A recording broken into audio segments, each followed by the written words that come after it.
Aquele momento que você procura se conectar com algo superior, Deus, energia criadora, dê um nome que te deixe mais confortável.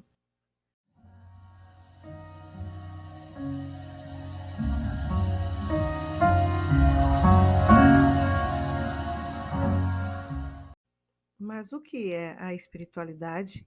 Na minha concepção, é toda a nossa parte mais íntima, aquele nosso lado mais emocional e inconsciente. Acredito na conexão com o todo, com outros mundos, mas a espiritualidade também é essa conexão conosco. Então, fala a partir desse ponto de vista. Entender que a espiritualidade não é um código moral. Espiritualidade significa que você está começando a experimentar o que está além do físico. Não tem nada a ver com a maneira como você se comunica e lida com o mundo ao seu redor. A maneira como você faz isso é apenas uma questão da sua capacidade de inteligência, exposição, inclinação e que tipo de objetivos você tem em sua vida. Pensando de forma racional, por que fomos gerados, criados? Por que viemos para esse planeta? Nós escolhemos como vamos nascer? O que vamos passar na vida? Perguntas que convivem conosco e as respostas são variadas. Uns acreditam que planejamos nossa vida e nossa existência, outros que não. E esta é uma resposta que cada um tem para si. O que seu coração te mostra? Eu te pergunto. No meu caso, eu creio sim em um planejamento para a evolução. Uma parte da espiritualidade livre é a prática da meditação, que é a linguagem da alma. É definida como uma forma de devoção privada, um exercício espiritual, consistindo em profunda e contínua reflexão. A meditação é uma forma de oração, uma das portas pelas quais passamos para estar na presença da energia criadora. Deus é um conceito de ser supremo, um espírito infinito e eterno, energia criadora e preservador do universo. Deixo aqui uma pergunta. Para você, a energia criadora é um ser à parte de você?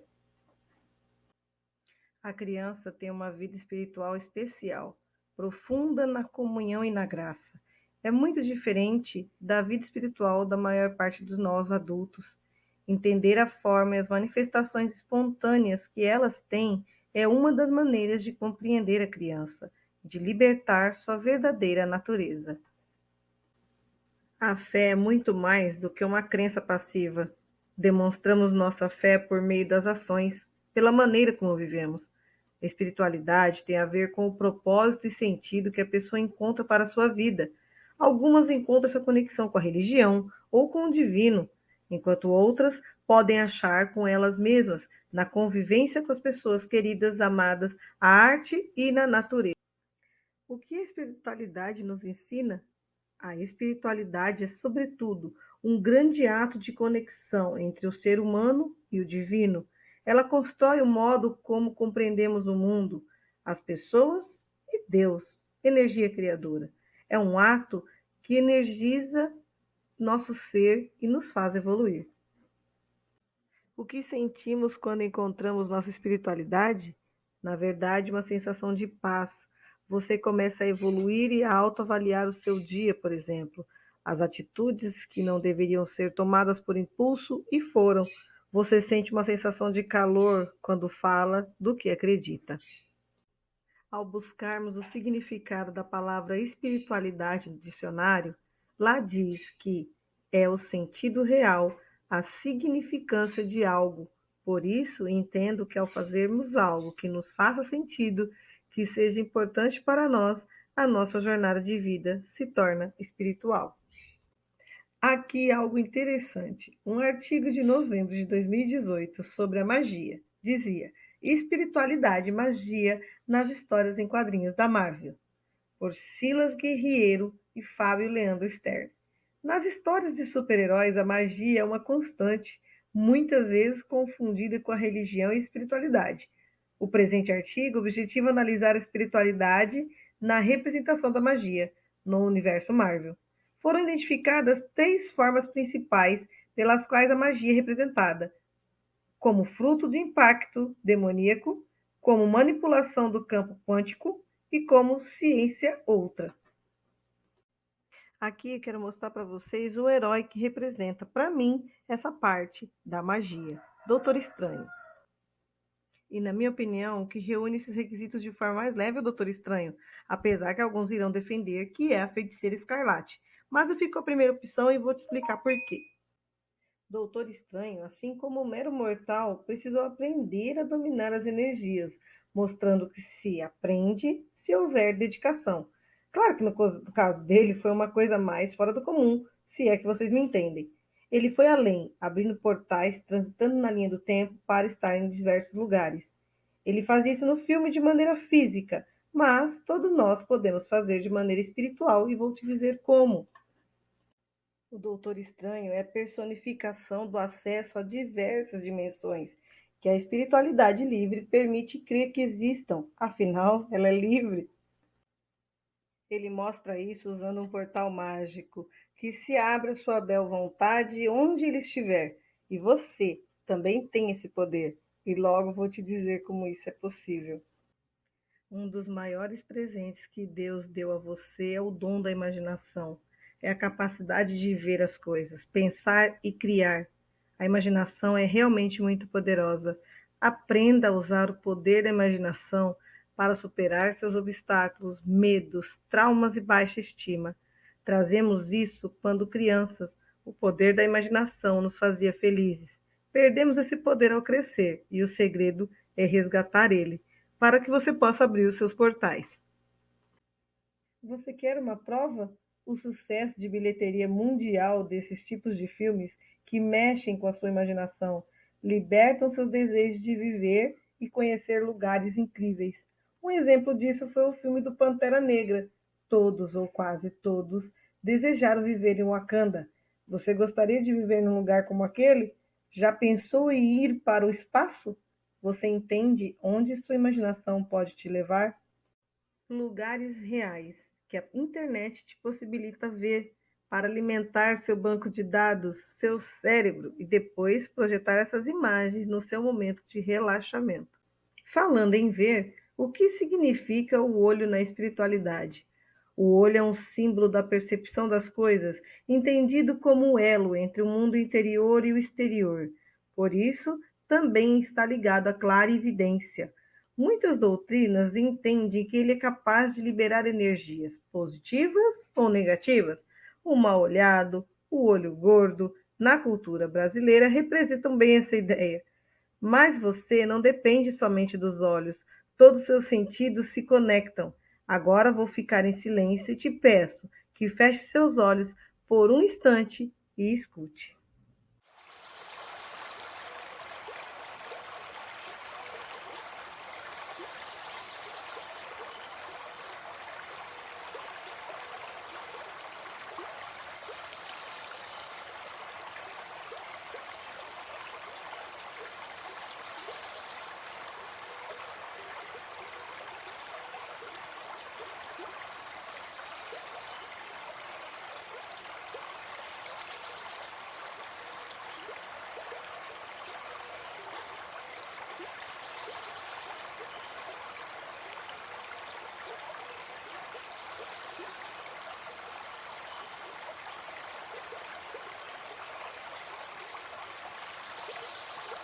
E antes que eu me esqueça, se você está gostando do conteúdo, já quero aproveitar para te convidar a se inscrever, compartilhar, dar um joinha e comentar o que você deseja ver aqui no canal sobre espiritualidade livre.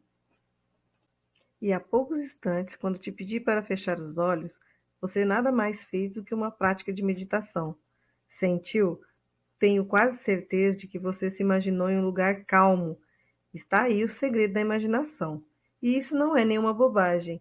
Você realmente descansa e relaxa, ou vice-versa. O que importa é que nesse momento você entra em conexão e recarrega suas energias. Mas quando será que tudo isso começou? Quando a espiritualidade decidiu dar um start? Teria sido no Big Bang? Um pouquinho de história. Lemaitre é considerado por muitos o pai do Big Bang. E a ideia veio de um representante espiritual, um padre. Ele era muito amigo de Einstein. Teria sido influenciado pela ciência? Tem um tal de George Gamow, que também alguns consideram que é o pai do Big Bang, cujos estudos e pesquisas dão aportes essenciais para a explicação das origens do universo e da consolidação da teoria do Big Bang. Como ele somente replicou os estudos de Lemaitre, prefiro a primeira opção. A teoria do Big Bang propõe que o universo se encontrava inicialmente em um estado de grande densidade e, depois de uma enorme explosão, teria entrado em um processo de expansão e resfriamento no qual nos encontraríamos na atualidade. Em sua intervenção, o professor Hawking expôs diferentes conceitos e teorias relacionadas com a origem e natureza do universo, como as ondas gravitacionais, o multiverso e as microondas procedentes dos instantes prévios ao Big Bang. A evidência científica para confirmar a ideia de que o universo estava inicialmente em um estado muito denso surgiu em outubro de 1965 com a descoberta de um frágil fundo de microondas por todo o espaço. A única explicação possível para este fundo de microondas é que seja radiação procedente de um universo primogênito, muito denso e muito quente. À medida que o universo expandia, a radiação ia se esfriando, até que ficou um pouco remanescente que podemos detectar hoje. E se você acha que eu não estou falando de espiritualidade aqui, te peço para ficar comigo mais um pouco. Ao observar algumas galáxias fotografadas pelo James Webb, os cientistas encontraram os maiores redshifts já vistos em algumas delas. Redshift, para quem não sabe, é o desvio para o vermelho, onde os cientistas usam para medir a distância entre galáxias e estrelas. Por isso, elas estão disputando o título de galáxias mais distantes já encontradas. O problema é que, segundo os cálculos, elas estariam mais longe do que os modelos atuais permitem. De acordo com a cosmologia atual, que usa o Big Bang como referência para o início do universo, simplesmente não houve tempo para as galáxias terem evoluído tanto. Por exemplo, a galáxia CERS 93316 foi anunciada como Redshift 16,7, o que coloca ela apenas 250 milhões de anos depois do Big Bang. O Big Bang não existiu? Na minha singela opinião, o que impediria a evolução nesse espaço de tempo? Para a ciência seria impossível, mas e para a espiritualidade? Vou guardar minha opinião comigo e deixar você com sua reflexão sobre o tema. A espiritualidade te ajuda a reconhecer seu papel no mundo. A reflexão da espiritualidade é o primeiro passo para encontrar seu próprio lugar. Ser grato, meditação, oração, dialogar com você mesmo são algumas práticas da espiritualidade livre. O cérebro nasce programado para acreditar em algum tipo de Deus, e a fé não é opção pessoal nem chamado divino, é uma tendência biológica que se desenvolveu ao longo de milhares de anos de evolução. Você já ouviu falar no ponto de Deus no seu cérebro? Segundo os cientistas, está localizado nos lobos temporais, regiões do cérebro localizadas acima das orelhas. São áreas com múltiplas funções, processam o reconhecimento visual e a percepção auditiva. Também estão ligados à memória e às emoções. E por que a inteligência espiritual é importante? Porque seria ao lado da intelectual e da emocional, a terceira grande inteligência dos seres humanos, capaz de criar conexões de sentido e significado entre todas as coisas.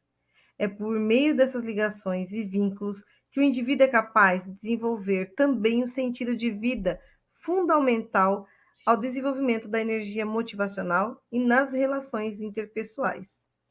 Uma das características mais fascinantes do universo é a semelhança que ocorre ocasionalmente entre formas e padrões em diferentes contextos. Assim, um novo estudo feito por Franco Vazia, astrofísico da Universidade de Bolonha, e Alberto Feletti, neurocirurgião da Universidade de Verona, comparou rede de células neurais com a rede cósmica das galáxias. E o resultado trouxe semelhanças surpreendentes. Então, o ponto de partida do estudo foram as semelhanças entre as duas redes. O cérebro humano funciona graças a uma rede composta por cerca de 69 bilhões de neurônios, enquanto o universo observável tem uma rede cósmica de pelo menos 100 bilhões de galáxias. Estes dois sistemas são tão organizados em redes bem definidas, com nódulos conectados por filamentos. No cérebro, os nódulos são os neurônios e no universo são as galáxias. Em ambos os sistemas, apenas 30% da massa é composta por galáxia e neurônios. Finalmente, os dois sistemas têm composição parecida. Cerca de 77% do cérebro é composto por água, enquanto 72% do universo é energia escura. E aí, será que nós vivemos ou somos parte do cérebro de alguém? Nesse vídeo, quero tentar trazer para você todos os contextos da espiritualidade livre. E agora, veja o padrão. Vamos falar da mandala, que significa círculo em sânscrito e é considerada como um símbolo de cura e espiritualidade. Para os hinduístas e budistas, a mandala ajuda na concentração da prática meditativa e é comum encontrá-la nos templos dessa religião. E os padrões muito parecidos com as galáxias e o universo. Os sábios da antiguidade acreditavam que o mundo era formado por 4 elementos básicos: terra, água, ar e fogo. Não obstante, com o transcorrer do tempo, a ciência contribuiu com mais informações a respeito da constituição da matéria e não tornou o conhecimento antigo obsoleto. Eu, como espiritualista livre, sou ligada à natureza e tenho muita energia e sensibilidade com os elementos. Por exemplo, a medicina milenar da China, que já começa a ser endossada pelas pesquisas científicas atuais, igualmente identifica os 4 elementos. Sob o ponto de vista da magia, os 4 elementos ainda permanecem sem entrar em conflito com as explicações científicas modernas. Sob o ponto de vista desses elementos, os magistas e ocultistas estabeleceram uma classificação dos elementais, considerando-os como espíritos da natureza ou tipos de energias. Assim, eles se agrupam em famílias semelhantes aos elementos de uma tabela periódica. Podemos dizer que sua consciência está em elaboração. Por isso, pode ser considerado nossos irmãos na criação divina. Terra, sua principal característica é a capacidade de realização, de lidar com a realidade. Isso faz o mundo ser visto de maneira mais objetiva. Terra, sua principal característica. Fogo, o entusiasmo representa a essência desse elemento. O fogo se dissipa rápido e não pode ser controlado, assim como muitas mulheres intensas possuem um grande poder de realização. O fogo é a transmutação, transformação e mudança. A água representa fluidez, intenção e a emoção. A água forma. E uma curiosidade, as mulheres desse elemento são sensíveis, perceptivas e possuem uma conexão com as emoções, sejam delas próprias ou dos que a cercam. O ar tem como principal característica a sociabilidade e a clareza mental. O pensamento está em constante movimento e vê o mundo de forma racional. O espírito, que faz parte dos elementos, que faz parte da criação da matéria e que é responsável pela ascensão e busca da evolução. Mas de tudo que vimos até aqui sobre a espiritualidade livre, e seja qual for a sua experiência, o importante é saber que você faz parte de um todo e que esse todo está em você. Blessed be, abençoada seja. Gratidão e até o próximo vídeo. Tchau!